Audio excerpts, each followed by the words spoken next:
गुना में आज अखिल भारतीय विद्यार्थी परिषद का 57वां प्रांतीय अधिवेशन भव्य रूप से आयोजित किया गया।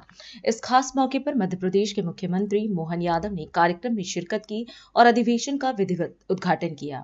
अपने संबोधन में मुख्यमंत्री यादव ने अधिवेशन के महत्व को रेखांकित करते हुए कहा कि यह मंच छात्रों और प्रतिनिधियों को शैक्षणिक और सामाजिक मुद्दों पर संवाद और चर्चा का अनूठा अवसर प्रदान करता है। विद्यार्थी परिषद के अधिवेशन में आके बोलना ये सच में रोमांच भी पैदा करता और आनंद भी देता है। इसका एहसास अलग प्रकार का होता है। किताबों में अपनी विद्या हो सकती है, विद्या को चिंतन मनन करने के लिए व्यवहारिक दुनिया में जब तक उसका अनुभव नहीं कराते तब तक आप छात्र शक्ति की सही अर्थ में उसकी भूमिका के बारे में मूल्यांकन नहीं कर सकते। मुझे इस बात का आनंद है, जब मैं अधिवेशन में बोल रहा हूँ तो स्वाभाविक रूप से हमारी परिषद की स्थापना की तरफ जाना पड़ेगा। केवल सत्ता के कारण से राष्ट्रवादी विचारधाराओं का जिस प्रकार से दमन किया गया राजनीतिक सत्ताओं द्वारा, ये इतिहास कभी उनको माफ नहीं करेगा। जिनने ये पाप किया है, इस बात की गारंटी मैं पक्का देना चाहूँ। लेकिन आजादी के समय की ये घटना, ये विद्यार्थी परिषद का जन्म होना, ये नवकृष्ण की जन्म की घटना के बराबर है, इस बात की गारंटी दे सकते हैं। जब विद्यार्थी परिषद ने कहा कि छात्र शक्ति केवल छात्र शक्ति नहीं है, छात्र शक्ति में राष्ट्र शक्ति छिपी हुई है, ये दिशा देने का काम भी किसी ने किया है तो विद्यार्थी परिषद ने किया। हमें इस बात का आनंद है। विद्यार्थी परिषद के माध्यम से काल के प्रवाह में हमारे लोकतंत्र के लिए, जब लोकतंत्र का गला घोटा जा रहा था तो गुजरात से आंदोलन खड़ा होता है, जब बिहार तक जाकर के जयप्रकाश नारायण का परिवर्तन, सिंहासन खाली करो कि जनता आती है, इसका अगर कोई रीढ़ की हड्डी था तो विद्यार्थी परिषद की भूमिका थी। मुझे इस बात का गर्व है। आज भारत में लोकतंत्र अगर जिंदा है तो उसमें बड़ी भूमिका विद्यार्थी परिषद की है। हमें इस बात का आनंद है।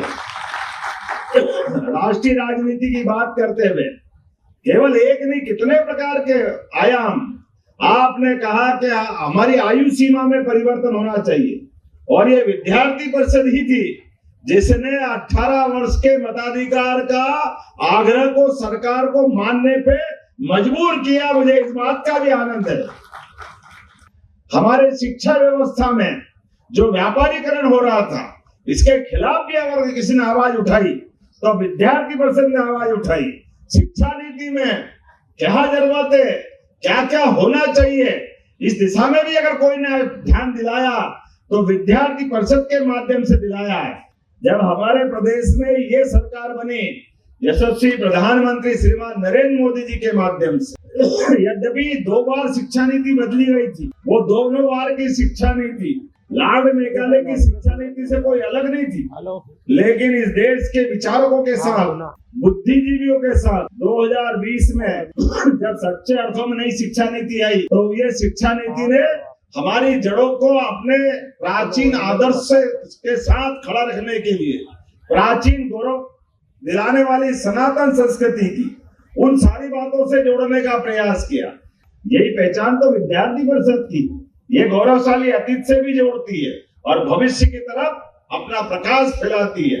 मुझे इस बात की प्रसन्नता है। हमने 55 पीएम एक्सीलेंस कॉलेज चालू किए, जिसके माध्यम से एक जिले में एक आदर्श महाविद्यालय होना चाहिए जिसमें सभी प्रकार की शिक्षा। इसीलिए हमने एक और प्रयोग किया कि कृषि संकाय के आधार पर, अब वो गया जमाना कि केवल एक विषय को खोल करके कॉलेज खोलना पड़े।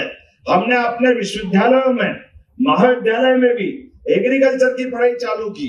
इसलिए कि आज हमारा कृषि प्रधान इतना बड़ा प्रदेश है, तो अपनी पढ़ाई के बाद अपने खेत में भी जाए तो उसको आनंद होना चाहिए।